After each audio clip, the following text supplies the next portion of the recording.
Welcome back on commerce hurricanes. तो चलिए आज हम अपना नया टॉपिक स्टार्ट करते हैं जो कि है हमारा चैलेंजेस या प्रॉब्लम्स इन रूरल कम्युनिकेशन। यानी कि रूरल एरिया में अगर आप मैसेज देना चाहते हैं, प्रोडक्ट से रिलेटेड जानकारी देना चाहते हैं तो क्या क्या समस्याएं हमें फेस करनी पड़ती हैं, और इसके साथ साथ हम पढ़ेंगे strategies to meet rural communication challenges, यानी इन प्रॉब्लम्स के सॉल्यूशंस। ठीक है कि क्या तरीके हैं जिनके जरिए आप रूरल कम्युनिकेशन को बेटर बना सकते हैं ताकि रूरल एरिया के लोग आपकी बात को समझ सकें, क्योंकि जब तक उन्हें आपके प्रोडक्ट की इंफॉर्मेशन नहीं होगी वो आपके प्रोडक्ट को नहीं खरीदेंगे। ठीक है, तो चलिए जल्दी से टॉपिक स्टार्ट कर लेते हैं।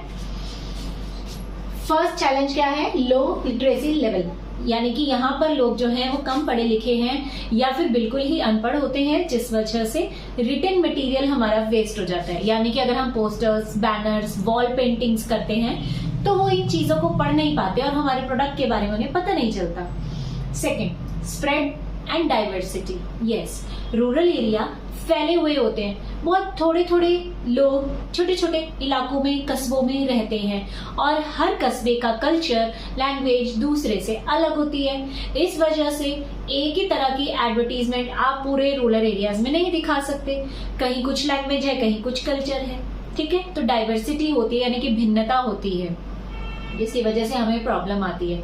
शहरों में ऐसा नहीं है। शहरों में क्या है, एक आप ऐड बनाइए, उस पूरे इंडिया में दिखाइए, कोई प्रॉब्लम ही नहीं, कोई इशू नहीं है। लेकिन रूरल एरियाज में ज्यादातर लोग जो है कल्चर्स को रिप्रेजेंट करते हैं, पसंद करते हैं, लैंग्वेज उनकी लोकल होती है, जिस वजह से वो आपके प्रोडक्ट के बारे में सही जानकारी नहीं हासिल कर पाते। Third, poor infrastructure facilities. Yes, obviously अगर आप कम्युनिकेशन करना चाहते हैं, लाइक पर्सनल सेलिंग करना चाहते हो या नुक्कड़ नाटक, नौटंकी वगैरह करके उन्हें प्रोडक्ट के बारे में अवेयर करना चाहते हो, तो सबसे बड़ी समस्या आ जाती है हमारी रोड की, ट्रांसपोर्टेशन की। सही फैसिलिटीज ना होने के कारण हम रूरल एरिया तक कनेक्ट ही नहीं हो पाते। Next, selective attention. यस, ये पॉइंट बहुत इंपॉर्टेंट है। विलेज के लोग जो है वो सिलेक्टिव अटेंटिव होते हैं। क्या मतलब है ना, यानी कि आप जो एड दिखा रहे हैं वो उसे वेस्ट ऑफ टाइम समझते हैं। उन्हें लगता है कि ये प्रोडक्ट हमारे लिए है ही नहीं, ये तो रूरल अर्बन एरिया के लोगों के लिए है, तो वही से खरीदें, हम तो अपने लोकल प्रोडक्ट्स के साथ ही खुश हैं।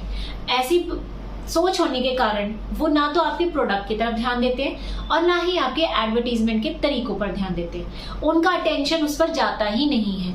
ठीक है, नेक्स्ट आता है linguistic and socio cultural differences. Yes, language सबकी अलग अलग होती है। अब अगर बात करें महाराष्ट्र के रूरल एरियाज की, वहाँ लोकल लैंग्वेज चल रही है। ठीक है, फिर बात करते हैं हरियाणा की, वहाँ लोकल लैंग्वेज चल रही है। अगर बात करें राजस्थान की, वहाँ पर एक अलग लैंग्वेज चल रही है। तो हर जगह की लैंग्वेज को आप पहले सीखिए, फिर आप उन्हें इस बारे में इन्फॉर्म कीजिए, तो ये तो बहुत टफ काम हो जाता है ना। तो लैंग्वेज अलग होने के कारण और उनके कल्चर भी अलग होने के कारण हम रूरल एरिया के लोगों तक अपना मैसेज नहीं पहुंचा पाते।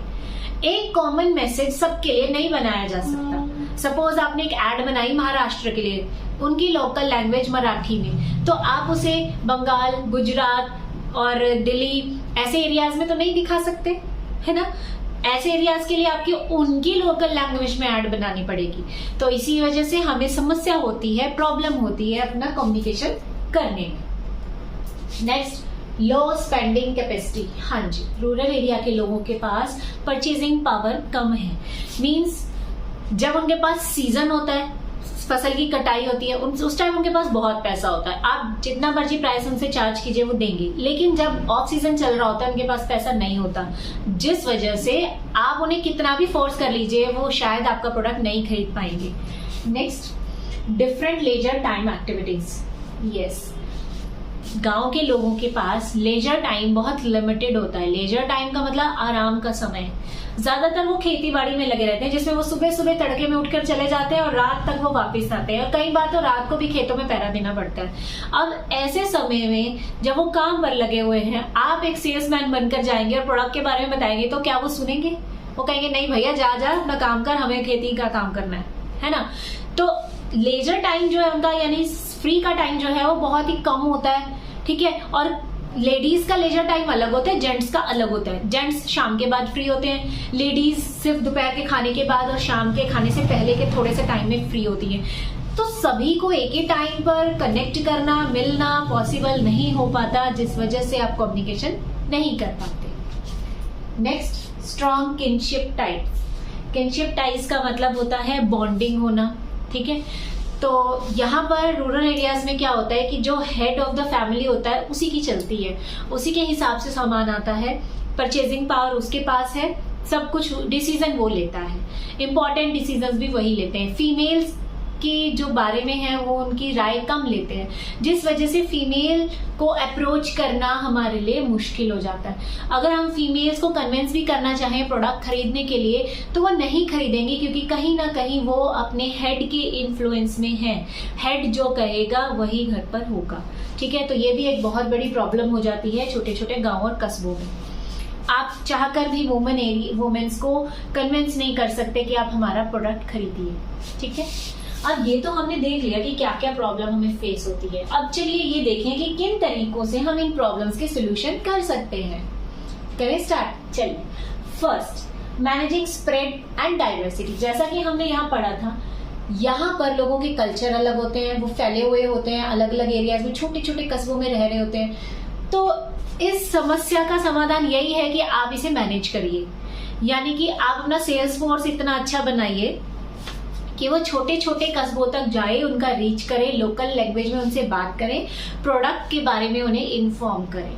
आपको मैनेज करना पड़ेगा, रूरल एरिया के लोग नहीं आएंगे आपके पास, आपको उनके पास जाना पड़ेगा। वो एक कहावत होती है ना, प्यासा कुएं के पास जाता है, कुआं प्यासे के पास नहीं आता, ठीक है। Next, appropriate communication mix. Yes, communication करने का आपको मिक्स यूज करना पड़ेगा। मिक्स यानी मिक्सचर। जब आप कॉम्बिनेशन ऑफ एक्टिविटीज कर लेते हो तो आप सिर्फ एडवर्टीजमेंट से कम्युनिकेट करेंगे, ये सही नहीं है, ठीक है। आप सिर्फ पर्सनल सेलिंग से कम्युनिकेशन कर रहे हैं, ये भी सही नहीं है। आप रोड पर बैनर्स लगा रहे हैं, पोस्टर लगा रहे हैं और सोच रहे हैं हमारा काम हो गया, तो ये भी सही नहीं है। आपको एक प्रॉपर मिक्सचर बनाना पड़ेगा, यानी जो लोग पढ़े लिखे नहीं है उनके लिए आपको एडवर्टीजमेंट्स या नुक्कड़ नाटक करने पड़ेंगे, क्योंकि वो आपके मैसेज को रीड नहीं कर सकते। जो लोग पढ़े लिखे हैं उनको और समझदार हैं, आप उनको पर्सनल सेलिंग कर सकते हैं, रोड बैनर्स पे पढ़ा सकते हैं। और आज का यूथ जो है वो इंटरनेट का भी इस्तेमाल करता है, तो आप इंटरनेट का भी यूज कर सकते हैं एड्स दिखाने के लिए, ठीक है। तो आपको हर तरह के टूल का इस्तेमाल करना पड़ेगा अपने प्रोडक्ट के कम्युनिकेशन के लिए। Next, use of audio video medium. Yes, आपको ऑडियो और वीडियो दोनों मीडियम का इस्तेमाल करना चाहिए। ऑडियो उन लोगों के लिए जो पढ़ नहीं सकते, ठीक है, या जहां तक आपका टीवी का ब्रॉडकास्ट वगैरह नहीं होता, और वीडियो वहां यूज होगा जहां पर बहुत सारे लोगों को आपने सेम मैसेज देना है। तो दोनों तरह के मीडियम का आपको इस्तेमाल करना चाहिए। Next, tailor made communication. Very good. Tailor क्या होता है? टेलर तो सभी को पता है, हम सब जाते हैं अपनी ड्रेस अपने हिसाब से स्टिच करवाते हैं। अगर टेलर के पास 10 कस्टमर है तो सभी की नीड अलग होगी और वो उनकी नीड के अकॉर्डिंग प्रोडक्ट बनाएगा, है ना। वैसे ही ड्रेस आपको सिल कर देगा, है ना जी। यही बात हम कहते हैं कि रूरल कम्युनिकेशन में भी करिए, यानी कि जिस एरिया के लोगों को आप मैसेज देना चाहते हैं, अपनी एडवर्टीजमेंट उस एरिया के लोगों के हिसाब से बनाइए, उनको उस तरीके से अप्रोच कीजिए।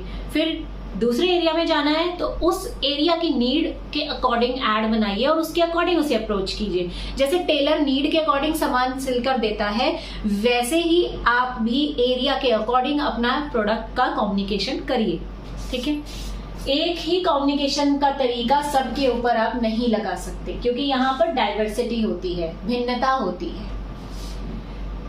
नेक्स्ट है एप्रोप्रिएट शेड्यूलिंग। यस, शेड्यूलिंग हमने यहाँ पढ़ा था कि उनका लेजर टाइम बहुत कम होता है। फीमेल किसी टाइम अवेलेबल होती है, मेल किसी टाइम अवेलेबल होता है। तो आपको अपना शेड्यूलिंग प्रॉपर करना पड़ेगा।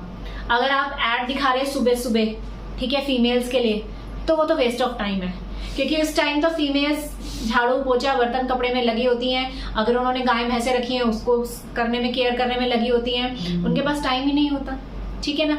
और अगर आप मेल्स के लिए दिखा रहे हैं, सुबह से शाम आप जितनी मर्जी ऐड दिखाए कोई फायदा नहीं, क्योंकि वो तो खेतों पर काम कर रहे हैं, ठीक है। तो उनके लिए रात को ऐड दिखानी पड़ेगी। तो आपको प्रॉपर शेड्यूलिंग करनी पड़ेगी कि किस तरह के कस्टमर के लिए हम ऐड दिखा रहे हैं और किस टाइम पर दिखाएं। पर्सनल सेलिंग कर रहे हैं तो किस टाइम पर हमें कस्टमर अवेलेबल होगा, ये आपको ध्यान रखना है। तो शेड्यूलिंग बहुत जरूरी है। नेक्स्ट है यूज ऑफ सिनेमा हॉल्स। हाँ जी, मूवीज देखने तो सभी जाते हैं, चाहे अर्बन है चाहे रूरल एरिया के लोग हैं। तो जब वो सिनेमा हॉल में जाते हैं उससे पहले आप अपने प्रोडक्ट की एड दिखा सकते हैं, ठीक है। और इसी तरह इंटरवल में भी आप प्रोडक्ट की एड दिखा सकते हैं। Then use of stalls and hearts.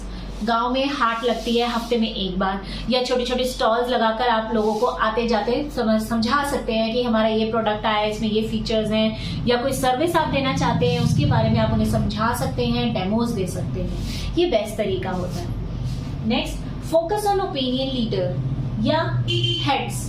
Opinion leader वो लोग होते हैं जिनकी गांव में बहुत चलती है, ठीक है, यानी जो हेड होते हैं, जैसे सरपंच हो गया, या गांव में कोई स्कूल मास्टर बहुत पुराना जिसको गांव वाले बहुत मानते हैं। तो आपको ऐसे लोगों को अप्रोच करना चाहिए, उन्हें समझाना चाहिए कि हम जो प्रोडक्ट लेकर आए हैं या जो सर्विसेज हम लेकर आए हैं वो गांव वालों के लिए कैसे यूजफुल है।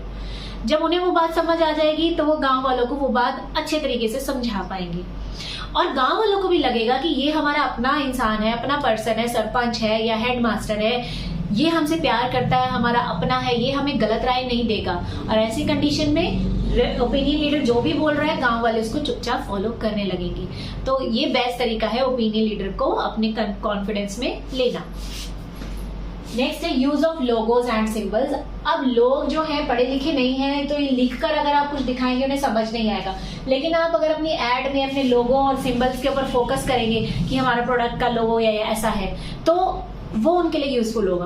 वो जैसे ही दुकान पर जाएंगे आपके सामान पर वो लोगो देखेंगे, वो समझ जाएंगे हाँ इस चीज की एड मैंने देखी थी, बहुत अच्छी एड थी, ये प्रोडक्ट अच्छा होगा, तब वो आपका प्रोडक्ट खरीद लेंगे। तो आपको लोगो और सिंबल्स के जरिए भी लोगों को इन्फॉर्म करना है कि हमारा प्रोडक्ट मार्केट में आ गया है। इसी के साथ हमारा आज का टॉपिक यहीं पर ओवर होता है। इस चैप्टर का लास्ट टॉपिक हमारा रह गया जो हम नेक्स्ट वीडियो में करेंगे। Till then bye bye, have a good day. अच्छे से पढ़ते रहिए और कमेंट सेक्शन में अपने डाउट्स पूछते रहिए।